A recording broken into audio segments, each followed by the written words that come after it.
Hey, this is David Miller with the Miller Group of Keller Williams Realty, and I'm here to help you get real estate smart.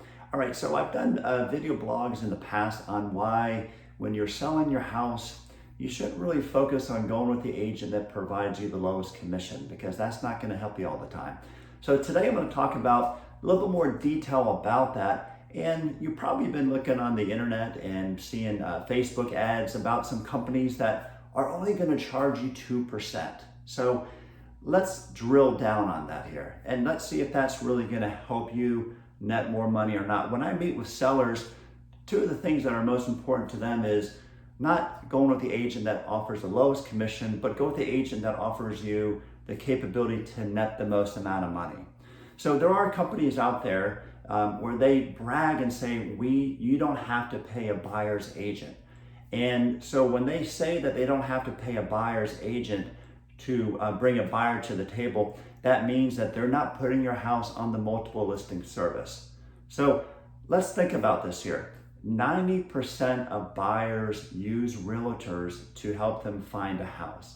The reason being is that when you're using a realtor on the buy side, it doesn't cost anything. So why would you not want to use a realtor that has the expertise, can help you find a house, can help you negotiate the offer, can help you through the inspection process, can help you from contract to close if it doesn't cost you anything?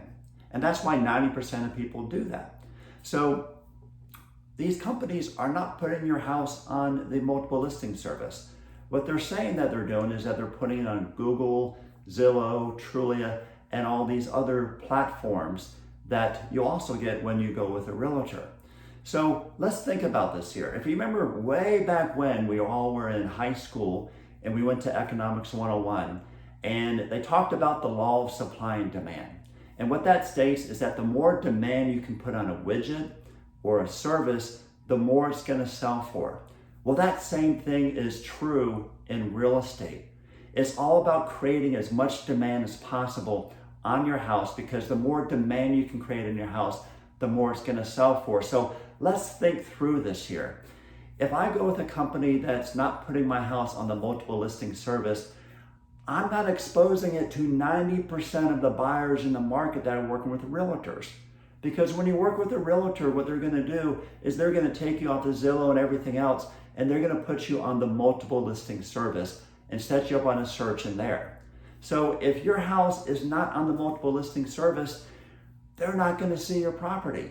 So wouldn't you agree with me that if you're able to get 100% exposure to all the buyers in the marketplace, that you're going to get your house sold for top dollar? So my question to you is, if you're only getting exposure to 10%, what does that equal dollar-wise?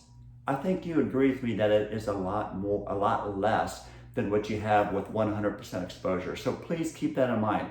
It doesn't make sense to expose your house to only 10% of the people in the marketplace, because it's not going to sell for as much money, especially in a seller's market. In a seller's market like we have today, you want to get multiple offers. If you can get multiple offers, then you have that leverage to be able to get top dollar, and you also have the leverage to be able to get the top terms on there.